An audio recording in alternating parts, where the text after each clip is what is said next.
മുൻമന്ത്രി കെ ബാബുവിന്റെ ശമ്പള വിവരങ്ങൾ തേടി വിജിലൻസ് നിയമസഭാ സെക്രട്ടറിക്ക് കത്ത് നൽകി. നിയമസഭാ അംഗമെന്ന നിലയ്ക്ക് ബാബുവിന് കഴിഞ്ഞ 25 വർഷക്കാലം ലഭിച്ച ശമ്പളത്തിന്റെ വിവരങ്ങളാണ് വിജിലൻസ് തേടിയത്. ഒപ്പം ബാബു സമർപ്പിച്ച ആദായനികുതി റിട്ടേണുകളിലെ വിവരങ്ങൾ ആദായനികുതി വകുപ്പിനോടും അന്വേഷണ സംഘം ആവശ്യപ്പെട്ടു. മുൻമന്ത്രി കെ ബാബുവിന്റെ അനധികൃത സ്വത്ത് സമ്പാദനം സംബന്ധിച്ച് അന്വേഷിക്കുന്ന സ്പെഷ്യൽ ടീമാണ് നിയമസഭാ സെക്രട്ടറിക്ക് ഇത് സംബന്ധിച്ച് കത്ത് നൽകിയത്.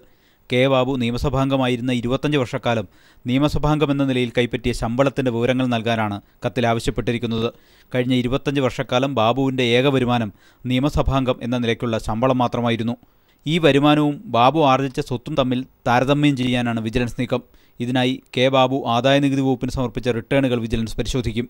കഴിഞ്ഞ 10 വർഷക്കാലം ബാബു സമർപ്പിച്ച റിട്ടേണുകളുടെ പകർപ്പ് ആവശ്യപ്പെട്ട് വിജിലൻസ് ആദായനികുതി വകുപ്പിന് കത്ത് നൽകി.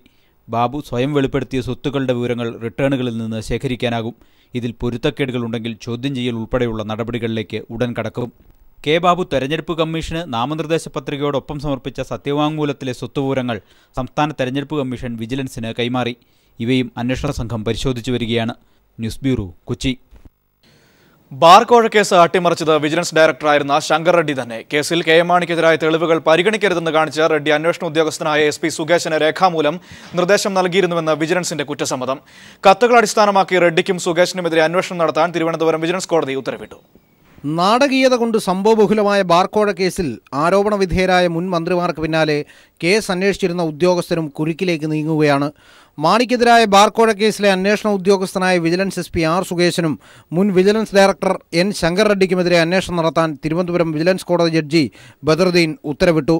അന്വേഷണ ഘട്ടത്തിൽ ഇരുവരും ചേർന്ന് പ്രതിയായ KM മാണിയെ രക്ഷിക്കുന്നതിനു വേണ്ടി പ്രധാന തെളിവുകളിൽ തിരിമറി കാട്ടിയെന്നാരോപിച്ച് പൊതുപ്രവർത്തകനായ പായിച്ചർ നവാസ് നൽകിയ ഹർജിയിലാണ് കോടതി ഇരുവർക്കുമെതിരെ അന്വേഷണം പ്രഖ്യാപിച്ചിരിക്കുന്നത്.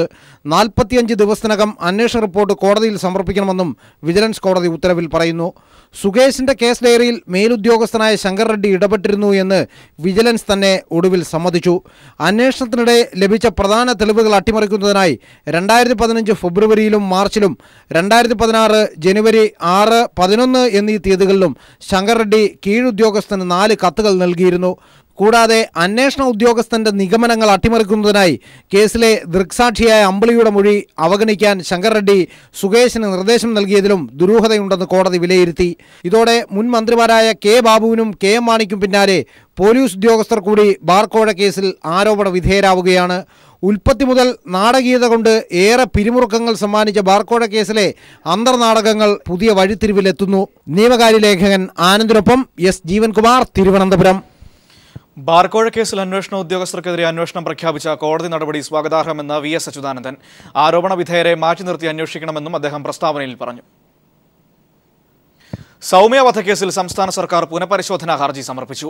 ഗോവിന്ദചാമിയെ വധശിക്ഷയിൽ നിന്നും ഒഴിവാക്കിയ വിധിയിൽ ഗുരുതര പിഴവ് ഉണ്ടായിട്ടുണ്ടെന്ന് സർക്കാർ പുനഃപരിശോധനാ ഹർജിയിൽ ചൂണ്ടിക്കാട്ടുന്നു. പുനഃപരിശോധനാ ഹർജി തുറന്ന കോടതിയിൽ വാദം കേൾക്കണമെന്നും സംസ്ഥാന സർക്കാർ ആവശ്യപ്പെടുന്നു. ഇക്കാര്യം കേരളത്തിന് വേണ്ടി attorney general Mukul Rohatgi supreme കോടതിയിൽ പരാമർശിക്കും. കൊലക്കുറ്റത്തിന് ആവശ്യമായ തെളിവുണ്ടായിട്ടും ഗോവിന്ദചാമിക്ക് വധശിക്ഷ നൽകാത്തതിനെതിരെയാണ് പുനഃപരിശോധനാ ഹർജി സംസ്ഥാന സർക്കാർ സമർപ്പിച്ചിരിക്കുന്നത്. അറ്റോർണി ജനറൽ മുകുൾ റോത്തഗിയുടെ നിയമോപദേശ പ്രകാരം തയ്യാറാക്കിയ പുനഃപരിശോധനാ ഹർജി സുപ്രീം കോടതിയിൽ ഫയൽ ചെയ്തു. ബലാത്സംഗം, പരിക്കേൽപ്പിക്കൽ തുടങ്ങിയവ അംഗീകരിച്ച സുപ്രീം കോടതി ഗോവിന്ദചാമിയുടെ വധശിക്ഷ മാത്രം ഇളവ് ചെയ്തതിൽ ഗുരുതര പിഴവുണ്ടെന്നാണ് കേരളം ചൂണ്ടിക്കാട്ടുന്നത്. സാധാരണയായി ചേംബറുകളിലാണ് പുനഃപരിശോധനാ ഹർജികൾ പരിഗണിക്കുന്നത്. എന്നാൽ സൗമ്യ കേസിന്റെ ഗൗരവം പരിഗണിച്ച് തുറന്ന കോടതിയിൽ പുനഃപരിശോധനാ ഹർജിയിൽ വാദം കേൾക്കണമെന്ന അപേക്ഷയും സംസ്ഥാനം സമർപ്പിച്ചിട്ടുണ്ട്. ഇക്കാര്യം അറ്റോർണി ജനറൽ മുകുൾ റോത്തഗി അടുത്തയാഴ്ച സുപ്രീം കോടതിക്ക് മുമ്പിൽ പരാമർശമായി ഉയർത്തും. സൗമ്യയുടെ അമ്മയും വിധിക്കെതിരെ പുനഃപരിശോധനാ ഹർജി കഴിഞ്ഞ ദിവസം സമർപ്പിച്ചിരുന്നു. News bureau, Delhi. പാകിസ്ഥാനുമായി ഇനി ക്രിക്കറ്റ് പരമ്പരയ്ക്ക് ഇല്ലെന്ന് BCCI അധ്യക്ഷൻ അനുരാഗ് ഠാക്കൂർ കോഴിക്കോട് വ്യക്തമാക്കിയതാണ് ഇക്കാര്യം. ഉറി ആക്രമണത്തിന്റെ പശ്ചാത്തലത്തിലാണ് BCCI തീരുമാനം. BJP ദേശീയ കൗൺസിലിൽ പങ്കെടുക്കാൻ കോഴിക്കോട് എത്തിയതാണ് അനുരാഗ് ഠാക്കൂർ. इन आतंकवादी हमलों के कारण हर भारतीय के मन में गुस्सा है और इस गुस्से का सबसे बड़ा कारण है कि हमारे पड़ोसी देश की ज़मीन से लगातार जिस तरह से आतंकवाद को बढ़ावा मिलता है, उसके लिए उसको पूरी दुनिया भर में बेनकाब करना चाहिए. भारत सरकार बहुत सफल हुई है और पाकिस्तान दुनिया के सामने आज पता चल रहा है कि किस तरह से आतंकवाद को बढ़ावा दिया है. आज दुनिया के सामने 2 बड़ी चुनौतियां हैं, ट्रेड और टेररिज्म. आर्थिक मंदी के कारण ट्रेड पर फ़र्क पड़ा है, टेररिज्म के कारण ट्रेड पर फ़र्क पड़ा है और इसी आतंकवाद के कारण हज़ारों हज़ार लोगों की जानें दुनिया भर में जा रही हैं और यही दबाव लगातार दुनिया भर में पाकिस्तान के खिलाफ बनाने की आवश्यकता है। जहाँ तक आपने क्रिकेट की बात कही, ना इस वर्ष पाकिस्तान के साथ कोई मैच होने का प्लान है, ना ही कोई बायलैटरल टूर्नामेंट होगा और जहाँ तक परिस्थितियों की बात है, मुझे लगता है इसके बारे में सोचना भी सही नहीं है और सोचने की तो कहीं शुरुआत भी नहीं हुई। ना सवाल खड़ा करना चाहिए, ना ही कोई खेलने की तैयारी करनी चाहिए। ബാർക്കോഴ കേസിലെ അന്വേഷണ ഉദ്യോഗസ്ഥരായ ശങ്കർ റെഡ്ഡിക്കും SP സുകേശനും കനത്ത തിരിച്ചടിയാണ് വിജിലൻസ് കോടതി ഉത്തരവ്. LDFും മറ്റ് ഇതര രാഷ്ട്രീയ പ്രസ്ഥാനങ്ങളും ആദ്യം മുതൽ തന്നെ ഉന്നയിച്ച ആരോപണങ്ങൾക്ക് കൂടുതൽ ബലം നൽകുന്നതാണ് ഇന്നത്തെ കോടതി വിധി. മന്ത്രിയെ കണ്ടാൽ സല്യൂട്ട് ചെയ്യാൻ ബാധ്യതപ്പെട്ട ഉദ്യോഗസ്ഥൻ മന്ത്രിപ്രതിയായ അഴിമതി കേസ് അന്വേഷിക്കുന്നു എന്നതായിരുന്നു ബാർക്കോഴ കേസിനെ കൗതുകകരമായ ഒരു അതിഭാവുകത്വത്തിലേക്ക് ഉയർത്തിയത്. ആഴ്ചകൾ കൊണ്ട് മാണിയെ കുറ്റവിമുക്തനാക്കി വിജിലൻസ് റിപ്പോർട്ട് കൈമാറുമെന്ന പൊതുധാരണയെ പിച്ചുചീന്തി SP സുകേശൻ മുന്നോട്ട് പോയപ്പോൾ വെട്ടിവിയർത്തത് മാണിയും കേരള കോൺഗ്രസുമായിരുന്നു. അന്നത്തെ വിജിലൻസ് ADGP ജേക്കബ് തോമസിന്റെ എല്ലാ പിന്തുണയും സുകേശനുണ്ടായിരുന്നു എന്നത് പരസ്യമായൊരു രഹസ്യം. കൃത്യമായ തെളിവുകളുടെ അടിസ്ഥാനത്തിൽ മാണിയെ പ്രതിയാക്കാൻ സുകേശൻ വസ്തുതാവിവര റിപ്പോർട്ട് തയ്യാറാക്കിയപ്പോൾ വിജിലൻസ് കൂട്ടിലടച്ച തത്തയല്ലെന്ന് ചുരുങ്ങിയ പക്ഷം മാണിക്കെങ്കിലും ബോധ്യപ്പെട്ടിട്ടുണ്ടാവും. എന്നാൽ അവിടം കൊണ്ടെല്ലാം അവസാനിക്കുകയായിരുന്നു. സുകേശന്റെ ഊർജ്ജവും വെളിച്ചവുമായിരുന്ന ജേക്കബ് തോമസിന് വിജിലൻസിന് പുറത്തേക്ക് സ്ഥാനചലനമുണ്ടായി. സുപ്രീം കോടതി അഭിഭാഷകരുടെ നിയമോപദേശത്തിന്റെ ബലത്തിൽ സുകേശന്റെ അന്വേഷണ പുസ്തകത്തിൽ വിജിലൻസ് ഡയറക്ടർ വിൻസെന്റ് പോൾ നെടുകയും കുറുകയും വരയിട്ടു. ഹൈക്കോടതിയുടെ വിമർശനത്തിന് പാത്രീഭൂതനായതോടെ വിൻസെന്റ് പോൾ അജ്ഞാതവാസത്തിന് പോയി. പകരക്കാരനായ ADGP റാങ്കിലുള്ള ശങ്കർ റെഡ്ഡിയെ വിജിലൻസ് ഡയറക്ടറാക്കി നിയമിച്ചതോടെ നടക്കാൻ പോകുന്നതെന്തെന്ന് ഏറെക്കുറെ അരിയാഹാരം കരിക്കുന്നവർക്ക് മനസ്സിലായിരുന്നു. ബാർക്കോഴ കേസ് അന്വേഷണത്തിന് മേൽനോട്ടം വഹിക്കാതെ സുകേശനെ കുരുക്കാനായിരുന്നു ശങ്കർ റെഡ്ഡിക്ക് താൽപര്യം. ശങ്കർ റെഡ്ഡി തെളിവുകളെ വളച്ചൊടിച്ചു, നായകരെ പ്രതിനായകരാക്കി. ബാർ ഉടമസ്ഥരുടെ യോഗസ്ഥലത്തെ സംഭാഷണ ശകലമടങ്ങിയ CD-യിലെ ഒരു പ്രത്യേക ഭാഗം അടർത്തിയെടുത്ത് സുകേശനെതിരെ ക്രൈംബ്രാഞ്ച് അന്വേഷണം പ്രഖ്യാപിച്ചു. ബാർ മുതലാളിമാരുമായി ഗൂഢാലോചന നടത്തിയെന്ന വിചിത്രമായ കണ്ടെത്തലായിരുന്നു ഇതിനാധാരം. മേലുദ്യോഗസ്ഥർ കൂട്ടത്തോടെ പീഡിപ്പിച്ചപ്പോൾ സുകേശൻ മാണിക്ക് അനുകൂലമായ റിപ്പോർട്ട് എഴുതി നൽകി നല്ല കുട്ടിയായി മാറി. ശങ്കർ റെഡ്ഡി കുഴികുത്തി മൂടിയ തെളിവുകൾ കുഴിമാടത്തിൽ നിന്നും മാന്തിയെടുക്കാനുള്ള കോടതി ഉത്തരവ് നൽകുന്നത് ശക്തമായ സന്ദേശമാണ്. രാഷ്ട്രീയ യജമാനന്മാർക്ക് വേണ്ടി എന്തും ചെയ്യാൻ കാക്കയെ ഉപയോഗപ്പെടുത്തിയാൽ ഇന്നല്ലെങ്കിൽ നാളെ പിടുത്തം വീഴുമെന്ന സന്ദേശം.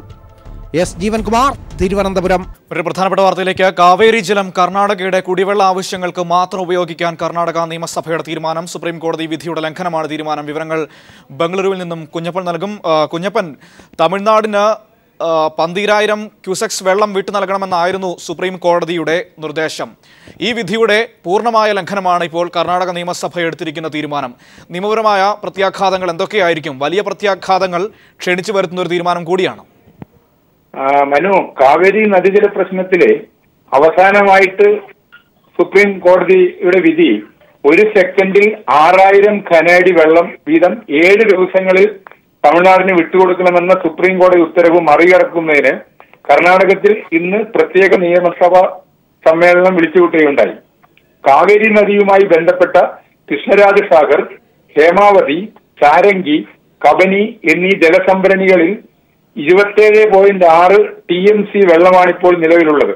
ഈ വെള്ളം കാവേരി നദിയുടെ തീരപ്രദേശങ്ങളിലും ഗ്രാമങ്ങളിലും താമസിക്കുന്നവർക്കും ബാംഗ്ലൂർ കോർപ്പറേഷൻ അതിർത്തിയിൽ താമസിക്കുന്ന ജനങ്ങൾക്കും കുടിവെള്ളമായി മാത്രം ഉപയോഗിക്കണമെന്ന പ്രമേയം ഐക്യകണ്ഠേന കർണാടക നിയമസഭ പാസാക്കി. കോടതി വിധി മറികടക്കുന്നതിന് ശക്തമായ കാരണങ്ങൾ വേണമെന്നതിനാൽ ഇത്തരം പ്രമേയങ്ങൾ കോടതി പലപ്പോഴും അംഗീകരിക്കാറില്ല. കർണാടകം ഇന്ന് പാസാക്കിയ പ്രമേയത്തിൽ കുടിവെള്ള പ്രശ്നവും വരൾച്ചയും അണക്കെട്ടുകളിലെ ജലദൗർലഭ്യവുമാണ് വെള്ളം വിട്ടുകൊടുക്കാതിരിക്കാനുള്ള കാരണമായി ചൂണ്ടിക്കാണിക്കുന്നത്. എന്നാൽ കോടതി നേരത്തെ തന്നെ ഈ കാരണങ്ങൾ മറികടന്നാണ് വെള്ളം നൽകാൻ ഉത്തരവിടുന്നത്. കാവേരി നദീജല തർക്കവുമായി ബന്ധപ്പെട്ട കേസ് പരിഗണിക്കുമ്പോൾ പ്രമേയം അവതരിപ്പിക്കാനാണ് സർക്കാരിന്റെ നീക്കം. എന്നാൽ കോടതി ഈ വാദഗതികൾ അംഗീകരിക്കാൻ ഇടയില്ലെന്ന് നിയമവിദഗ്ധർ പറയുന്നു. കർണാടകം നിലപാടിൽ ഉറച്ച് മുന്നോട്ട് പോവുകയാണെങ്കിൽ കർണാടകത്തിലെ അണക്കെട്ടുകളുടെ നിയന്ത്രണം കാവേരി മേൽനോട്ട സമിതി ഏറ്റെടുക്കുന്ന സാഹചര്യം ഉണ്ടാകുമെന്ന് ചൂണ്ടിക്കാണിക്കപ്പെടുന്നു. ഇത്തരത്തിൽ സംഭവിച്ചാൽ കർണാടകത്തിന് ഇപ്പോഴുള്ള അവകാശങ്ങൾ പോലും നഷ്ടപ്പെടുന്ന സാഹചര്യം ഉണ്ടാകും. സംസ്ഥാന സർക്കാരിനും ഇത് വലിയ പ്രതിസന്ധി സൃഷ്ടിക്കും. മുഖ്യമന്ത്രി അടക്കമുള്ളവർ കോടതിയലക്ഷ്യ കേസുകൾ നേരിടേണ്ട സാഹചര്യം ഉണ്ടാകും.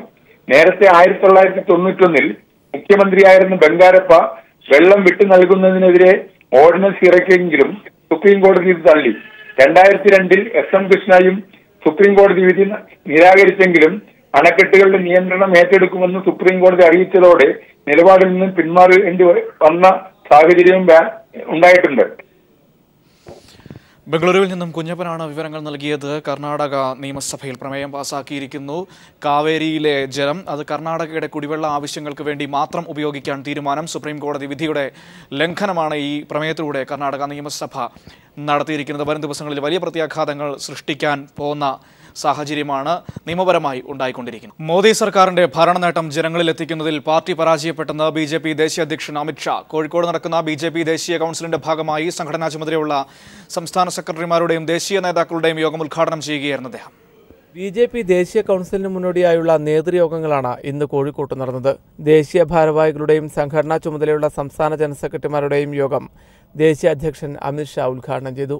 നേതാക്കൾ ജനങ്ങളിലേക്ക് ഇറങ്ങിച്ചെന്ന് പ്രവർത്തിക്കണമെന്ന് അമിത്ഷാ നിർദ്ദേശിച്ചു. മോദി സർക്കാരിന്റെ നേട്ടങ്ങൾ ജനങ്ങളിലേക്ക് എത്തിക്കുന്നതിൽ പാർട്ടിക്ക് പരാജയം സംഭവിച്ചുവെന്നും അമിത്ഷാ കുറ്റപ്പെടുത്തി. പാക് ഭീകരാക്രമണ വിഷയത്തിൽ ഇന്ത്യൻ ജനതയുടെ വികാരം പാർട്ടി മാനിക്കുന്നതായി ജനറൽ സെക്രട്ടറി റാം മാധവ് പറഞ്ഞു. പ്രശ്നം ഉചിതമായ തലത്തിൽ കൈകാര്യം ചെയ്യുമെന്നും റാം മാധവ് അറിയിച്ചു. We are a party of the grassroots workers, so naturally we appreciate and understand the sentiments in the country. And naturally, yes, we all, right from national president down the line, all the cadres regularly get inputs from the people.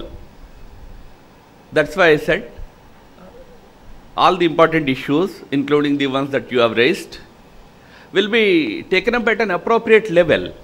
And certainly that discussion, the essence of the discussion will be communicated to you whenever that process is completed. നാളെ വൈകിട്ട് നടക്കുന്ന പൊതുസമ്മേളനം പ്രധാനമന്ത്രി നരേന്ദ്രമോദി ഉദ്ഘാടനം ചെയ്യും. ഞായറാഴ്ച നടക്കുന്ന ദേശീയ കൗൺസിൽ യോഗത്തിലും പ്രധാനമന്ത്രി പങ്കെടുക്കും. ഉറി ഭീകരാക്രമണം ഉൾപ്പെടെയുള്ള വിഷയങ്ങളിൽ BJPയുടെ നിലപാട് വരും ദിനങ്ങളിൽ പ്രഖ്യാപിക്കുമെന്നാണ് പ്രതീക്ഷിക്കപ്പെടുന്നത്.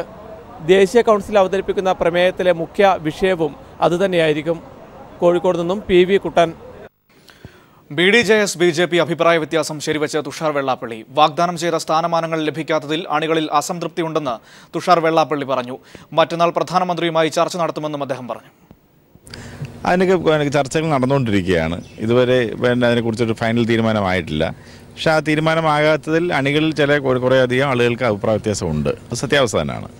പക്ഷേ അതുകൊണ്ട് ഒരു കാരണവശാലും BDJSും BJPയുമായി ഒരു അകൽച്ച ഉണ്ട് എന്ന് പറയുന്ന കാര്യത്തിൽ അത് ഒരു ശരിയായിട്ടുള്ള വാർത്തയല്ല. ചർച്ച ചെയ്യപ്പെടും തീർച്ചയായിട്ടും. ഒരിക്കലും അങ്ങനെയല്ല. ഒരു ബാർഗെയിനിങ് പാക്കേജോ കാര്യങ്ങളോ ഒന്നും ഞങ്ങളാരും മുമ്പോട്ട് വെച്ചിട്ടില്ല. നേരത്തെ തന്നെ BJP കേന്ദ്ര നേതൃത്വവുമായി സംസാരിച്ചിട്ടുള്ള ചില കാര്യങ്ങൾ മാത്രം, അതിന് ടെക്നിക്കലായിട്ടുള്ള ചില തടസ്സങ്ങൾ മാത്രമേ ഉള്ളൂ. വരും ദിവസങ്ങളിൽ നടക്കുന്നതുമായിരിക്കും. അത് നേതൃത്വത്തിലിരിക്കുന്ന ഞങ്ങൾക്ക് നേരിട്ട് അറിയാമെങ്കിലും കീഴ്ഘടകത്തിലുള്ള പല ആൾക്ക് അറിയാൻ വയ്യാത്തതുകൊണ്ടുള്ള തെറ്റിദ്ധാരണ മാത്രമേ ഉള്ളൂ ഇതിനകത്ത്. വെള്ളാപ്പള്ളി നടേശന് നൽകിയ ഉറപ്പുകൾ പാലിക്കുമെന്ന് BJP സംസ്ഥാന പ്രസിഡന്റ് കുമ്മനം രാജശേഖരൻ. BDJSുമായുള്ള ബന്ധത്തിൽ വിള്ളലുകൾ ഇല്ലെന്നും കുമ്മനം കോഴിക്കോട് പറഞ്ഞു. BDJSും ഭാരതീയ ജനതാ പാർട്ടിയും തമ്മിലുള്ള ബന്ധത്തിന് യാതൊരുവിധ കുഴപ്പവും നാളിതുവരെ സംഭവിച്ചിട്ടില്ല. വളരെ സുദൃഢമായ ബന്ധമാണ്. ഒരുമയോടെയും ഐക്യത്തോടും കൂടിയാണ് NDAയിൽ പ്രവർത്തിച്ചുകൊണ്ടിരിക്കുന്നത്. ഘടകകക്ഷികളും എല്ലാവരും ഈ കാര്യത്തിൽ ഒരുമയോടുകൂടി LDFനും UDFനും എതിരെ കേരളത്തിലുണ്ടായിട്ടുള്ള ജനാഭിപ്രായത്തെ മുഴുവൻ പ്രതിഫലിപ്പിക്കുന്ന ഒരു രാഷ്ട്രീയ ബദൽ ശക്തിയായിട്ട് തന്നെയാണ് NDA പ്രവർത്തിച്ചുകൊണ്ടിരിക്കുന്നത്. യാതൊരുവിധ അഭിപ്രായ വ്യത്യാസങ്ങളുമില്ല. ഉണ്ട് എന്നൊക്കെ പറയുന്നത് വെറും കെട്ടുകഥകളാണ്. കോഴിക്കോട് നടക്കുന്ന BJP ദേശീയ എക്സിക്യൂട്ടീവ് ഏകാത്മവാദം നടപ്പിലാക്കാനാണെന്ന് CPIM സംസ്ഥാന സെക്രട്ടറി കോടിയേരി ബാലകൃഷ്ണൻ. ചാതുർവർണ്ണയ വ്യവസ്ഥ തിരികെ കൊണ്ടുവരാനാണ് BJP ശ്രമിക്കുന്നതെന്നും അദ്ദേഹം കണ്ണൂരിൽ പറഞ്ഞു.